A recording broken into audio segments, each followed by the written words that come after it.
വെറും 3 മിനിറ്റിൽ ഷുഗർ നമുക്ക് കുറയ്ക്കാം. ഒരു പ്രത്യേക തരം എക്സസൈസും ഡയറ്റുമാണ് ഞാനിന്ന് നിർദ്ദേശിക്കുന്നത്. നിങ്ങൾക്ക് ഷുഗർ ഉണ്ടെങ്കിൽ യാതൊരു മരുന്നും കഴിക്കാതെ തന്നെ ഒരു 50 milligram per decilitre blood sugar level ഒന്ന് കുറയ്ക്കണം എന്നുണ്ടോ?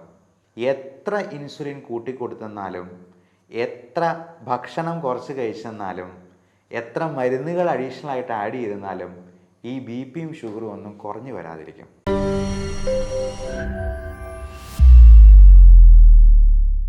ഹലോ എവരിവൺ, ഞാൻ doctor Bibin Jose, specialist in pulmonology, diabetology and critical care. നിങ്ങൾക്ക് ഷുഗർ ഉണ്ടെങ്കിൽ യാതൊരു മരുന്നും കഴിക്കാതെ തന്നെ ഒരു 50 milligram per decilitre blood sugar level ഒന്ന് കുറയ്ക്കണം എന്നുണ്ടോ? ഇൻസ്റ്റൻ്റായി. പലപ്പോഴും ഷുഗർ രോഗികളിൽ പിറ്റേ ദിവസം എന്തെങ്കിലും സർജറി ചെയ്യേണ്ടവർക്ക് കാട്രാക്റ്റിൻ്റെ സർജറിയോ അല്ലെങ്കിൽ ബോൺ റിലേറ്റഡ് ആയിട്ടുള്ള എന്തെങ്കിലും പ്രോബ്ലംസിനുള്ള സർജറിയോ ഒക്കെ ചെയ്യേണ്ടപ്പോൾ എത്ര ഇൻസുലിൻ കൂട്ടിക്കൊടുത്തെന്നാലും, എത്ര ഭക്ഷണം കുറച്ച് കഴിച്ചെന്നാലും, എത്ര മരുന്നുകൾ അഡീഷണലായിട്ട് ആഡ് ചെയ്തെന്നാലും ഈ ബി പിയും ഷുഗറും ഒന്നും കുറഞ്ഞു വരാതിരിക്കും.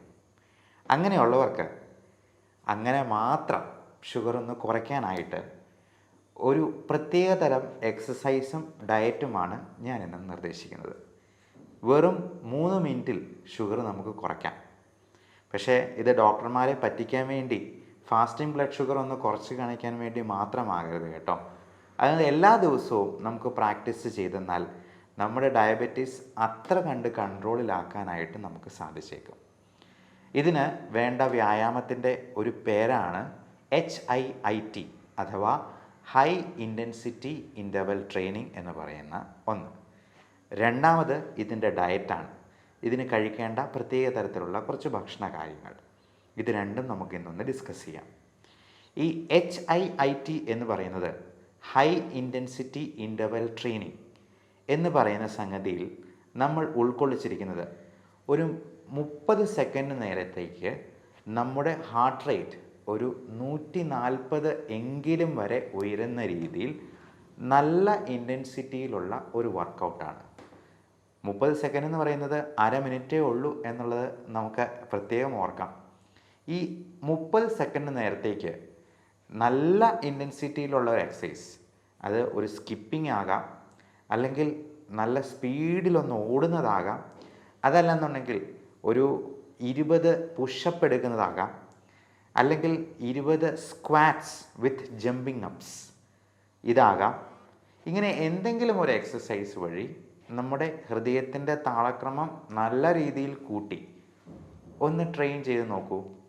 അതിനുശേഷം ഒരു 10 മിനിറ്റ് കഴിഞ്ഞ് നമ്മുടെ ഷുഗർ ലെവൽ ഒന്ന് നോക്കിയെന്നാൽ ഉറപ്പായിട്ടും ഒരു 50 മില്ലിഗ്രാംസ് പെർ ഡെസിലിറ്റർ എങ്കിലും കുറഞ്ഞിരിക്കും.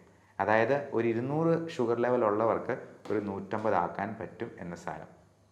അപ്പോൾ നമുക്ക് ഈ സർജറിക്ക് മുൻപായിട്ട്, നമുക്ക് ഓപ്പറേഷന് മുൻപായിട്ട് ഷുഗർ ലെവൽ ഒന്ന് നോർമൽ ആക്കിയെടുക്കാൻ ഒരു വിധത്തിലും സാധിക്കുന്നില്ല എന്നുണ്ടെങ്കിൽ, പ്രത്യേകിച്ചും കാട്രാക്ട് സർജറി പോലുള്ള കാര്യങ്ങളിൽ നമുക്ക് ഈ രീതി ഒന്ന് ഉപയോഗിക്കാവുന്നതാണ്. കാര്യം, ഒന്ന് സ്ക്വാറ്റ്സ് എന്ന് പറയുന്ന സിറ്റപ്സ് ചെയ്യാനായിട്ട് പലപ്പോഴും വലിയ പ്രശ്നമൊന്നും ഉണ്ടായിരിക്കത്തില്ല. ഓൾഡ് ഏജിലാണെങ്കിലും നമുക്കത് എഫക്റ്റീവായിട്ട് ചെയ്യാൻ കഴിയുന്നതാണ്. അതോടൊപ്പം ഇതിന് ഉപയോഗിക്കേണ്ട ഒരു ഭക്ഷണക്രമത്തെക്കുറിച്ചും കൂടി നമുക്കിന്ന് ഡിസ്കസ് ചെയ്യാം.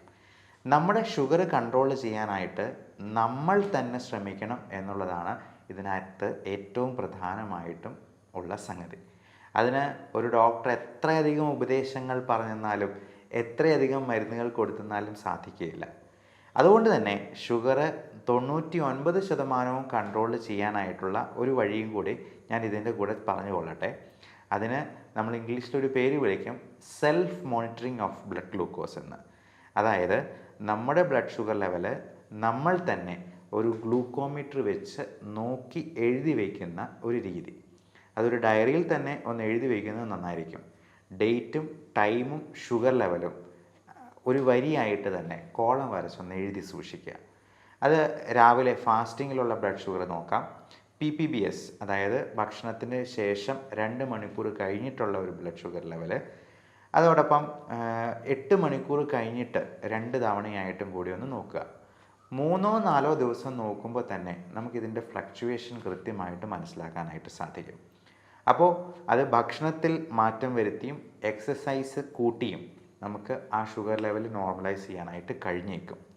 അതിന് പറ്റിയില്ല എന്നുണ്ടെങ്കിൽ തീർച്ചയായിട്ടും നമുക്ക് മരുന്നുകൾ കഴിച്ചുകൊണ്ട് തന്നെ അത് നിയന്ത്രണത്തിൽ കൊണ്ടുവരാനായിട്ട് പ്രത്യേകം ശ്രദ്ധിക്കണം. ഇനി ഇതിന് കഴിക്കേണ്ട ഭക്ഷണക്രമത്തെ പറ്റിയും പറയണമല്ലോ. അപ്പോൾ നമ്മൾ ഈ സർജറിക്ക് മുമ്പോ അല്ലെങ്കിൽ ഈ ബ്ലഡ് ഷുഗർ ലെവൽ നമുക്ക് നോർമൽ ആക്കേണ്ട അത്യന്താപേക്ഷിതമായ ഈ സാഹചര്യത്തിലോ നമുക്ക് തലേ ദിവസം ചോറ് പോലുള്ള ഭക്ഷണ സാധനങ്ങൾ അധികം കഴിക്കരുത് എന്ന് പ്രത്യേകം ഓർമ്മിക്കുക.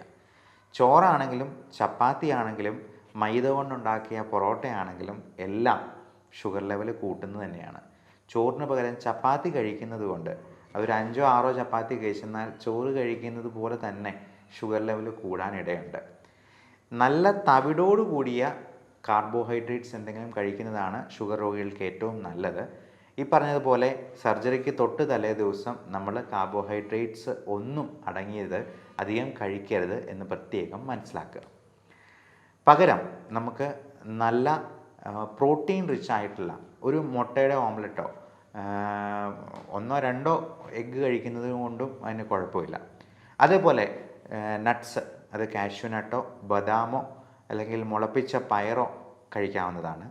നല്ല പ്രോട്ടീൻ റിച്ച് സോഴ്സസ് ആയിട്ടുള്ള ചണവിത്തുകൾ പോലുള്ള സാധനങ്ങൾ നമുക്ക് വിപണിയിൽ നിന്ന് അവൈലബിൾ ആണ്.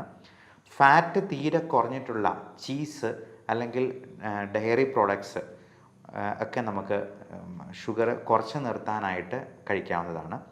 അതോടൊപ്പം ക്യാരറ്റ്സ്, പ്രത്യേകിച്ചും ബേബി ക്യാരറ്റ്സ് എന്ന് പറയുന്ന അല്ലെങ്കിൽ ബെറീസ് അല്ലെങ്കിൽ ടൊമാറ്റോസ് ഇങ്ങനെ അടങ്ങിയിട്ടുള്ള സാധനങ്ങൾ, അധികം മധുരമില്ലാത്ത പഴങ്ങൾ, പച്ചക്കറികൾ, സാലഡ്, യോഗട്ട് അല്ലെങ്കിൽ തൈര്. പാല് കുടിക്കുന്നത് പക്ഷേ ഷുഗർ കൂട്ടാനിടയുണ്ട്. പാല് എന്ന് പറയുന്നത് ഷുഗർ രോഗികൾക്ക്, പ്രായമായവർക്ക് പ്രത്യേകിച്ചും നല്ല ഒരു ഭക്ഷണമല്ല എന്നുള്ളത് മനസ്സിലാക്കുക. നമ്മൾ പാലും മുട്ടയും എന്ന് ഒരുമിച്ച് പറയുന്ന ഒരു കാര്യമാണെങ്കിൽ പോലും ഈ പാലിൽ കുട്ടികൾക്ക് മാത്രം എഫക്റ്റീവായിട്ട് ദഹിപ്പിക്കാവുന്ന ഒരു ഭക്ഷണ വസ്തുവാണ് എന്നുള്ളത് മനസ്സിലാക്കുക. എന്നാൽ തൈര് അതുപോലെയല്ല. അത് ഫെർമെൻറ്റ് ചെയ്യുമ്പോഴേക്കും അതിൽ നമ്മുടെ കുടലിന് ആവശ്യമായിട്ടുള്ള ലാക്റ്റിക് ആസിഡ് ബാസിലസും കൂടി ചേർന്നാണ് വരുന്നത്. അതുകൊണ്ട് തന്നെ നമുക്ക് തൈര് കൂടുതൽ കഴിക്കുന്നത് കൊണ്ട് കുഴപ്പമില്ല. പക്ഷേ തൈരിനോട് അലർജിയോ കഫക്കെട്ട് പോലുള്ള പ്രശ്നങ്ങളോ ഉള്ളവർക്ക് തൈരും ഒത്തിരി കൂട്ടുന്നത് അഭികാമ്യമായിരിക്കത്തില്ല. അതുപോലെ തന്നെ മോര് പോലത്തെ സാധനങ്ങൾ.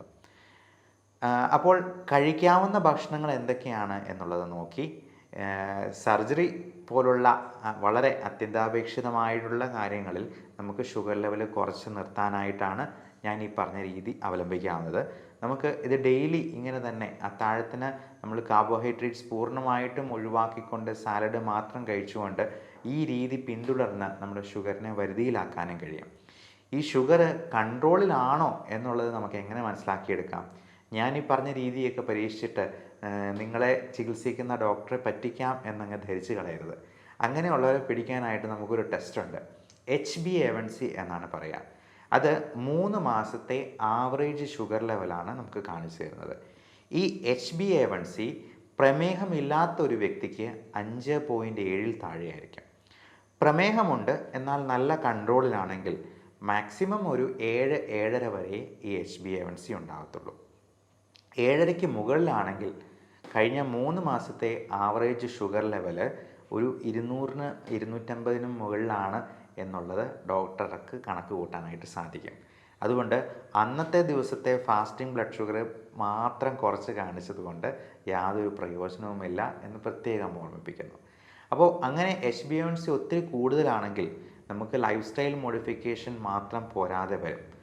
അല്ലാത്ത ആളുകൾക്ക് ഒരു 7ൽ താഴെ തന്നെ ഷുഗർ ലെവൽ HbA1c കുറച്ച് നിർത്തിയിട്ടുള്ള ഷുഗർ ലെവലുള്ള ആൾക്കാർക്കാണെങ്കിൽ നമുക്ക് ലൈഫ് സ്റ്റൈൽ മോഡിഫിക്കേഷനിൽ തന്നെ മുൻപോട്ട് പോകുന്നതിൽ യാതൊരു തകരാറുമില്ല. പക്ഷെ അതിന് മുകളിൽ ഷുഗർ ഉള്ളവർക്ക് നമുക്ക് തീർച്ചയായിട്ടും അതിന് ആവശ്യമായ മരുന്നുകളും ചിലപ്പോൾ ഇൻസുലിനും ആവശ്യമായിട്ട് വരും. ഈ ഇൻസുലിൻ ഒരുപാട് ദൂഷ്യവശങ്ങളുള്ളതല്ലേ എന്നുള്ള ചോദ്യം ചോദിക്കുന്നവർക്ക് അഡ്വാൻസ് ആയിട്ട് പറഞ്ഞുകൊള്ളട്ടെ. ഇൻസുലിൻ എന്ന് പറയുന്നത് നമ്മുടെ ശരീരത്തിൽ നോർമലി ഉൽപ്പാദിപ്പിക്കുന്ന ഒരു ഹോർമോണാണ്. അത് കുറഞ്ഞു പോകുന്നത് കൊണ്ടോ അല്ലെങ്കിൽ അതിനെ നമ്മുടെ സെൽസിനെ എഫക്റ്റീവായിട്ട് യൂട്ടിലൈസ് ചെയ്യാൻ പറ്റാതെ വരുന്നത് കൊണ്ടാണ് നമുക്ക് ഷുഗർ കൂടുന്നതും ഡയബറ്റീസ് എന്ന് പറയുന്ന അവസ്ഥാവിശേഷം ഉണ്ടാകുന്നതും. അപ്പോൾ ഇൻസുലിൻ പുറമേ നിന്ന് സപ്ലിമെൻറ്റ് ചെയ്യുന്നതിന് യാതൊരു തകരാറുമില്ല. അത് കൃത്യമായിട്ട് എടുക്കേണ്ടവരിൽ എടുക്കുക തന്നെ വേണം എന്നുള്ളതും പ്രത്യേകം മനസ്സിലാക്കുക. അപ്പോൾ ഈ ഇൻഫർമേഷൻ നിങ്ങൾക്ക് ഉപകാരപ്രദമെന്ന് തോന്നുന്നെങ്കിൽ പ്രമേഹ രോഗികളായിട്ടുള്ള നിങ്ങളുടെ ബന്ധുക്കൾക്ക് അയച്ചു കൊടുക്കുക, ഷെയർ ചെയ്യുക. പ്രായമായ നിങ്ങളുടെ പേരൻസിന് 2 പേർക്കും ഡയബറ്റീസ് ഉണ്ടെങ്കിൽ മക്കൾക്കും ഡയബറ്റീസ് വരാനുള്ള സാധ്യത 80% എന്നുള്ളതും പ്രത്യേകം മനസ്സിലാക്കുക. അതുകൊണ്ട് ഈ രീതി നിങ്ങൾക്ക് ഇപ്പോൾ തന്നെ തുടങ്ങാവുന്നതാണ്. പലപ്പോഴും മണിക്കൂറുകളോളം ജിമ്മിൽ ചിലവഴിക്കാനായിട്ട് നമുക്ക് പറ്റിയെന്ന് വരത്തില്ല. അപ്പോൾ ഷുഗർ ലെവൽ കുറയ്ക്കുന്ന രീതിയിലുള്ള ഭക്ഷണം അറ്റ്ലീസ്റ്റ് ഡിന്നറിനെങ്കിലും നമുക്ക് അങ്ങനെ ആക്കാനായിട്ട് ശ്രമിക്കുക. ഈ പറയുന്ന മണിക്കൂറുകളോളം ജിമ്മിലുള്ള വ്യായാമം ഇല്ലാതെ തന്നെ നമുക്ക് ഇൻ്റർവെൽ ഇട്ടുകൊണ്ട് തന്നെ ഈ HIIT നമുക്ക് ജീവിതത്തിൽ പകർത്തിക്കൊണ്ട് നമ്മുടെ ഷുഗർ കുറച്ച് നിർത്താനും അതോടൊപ്പം നമ്മുടെ വെയിറ്റ് റെഡ്യൂസ് ചെയ്ത് നിർത്താനായിട്ടും പ്രത്യേകം ശ്രദ്ധിക്കുക.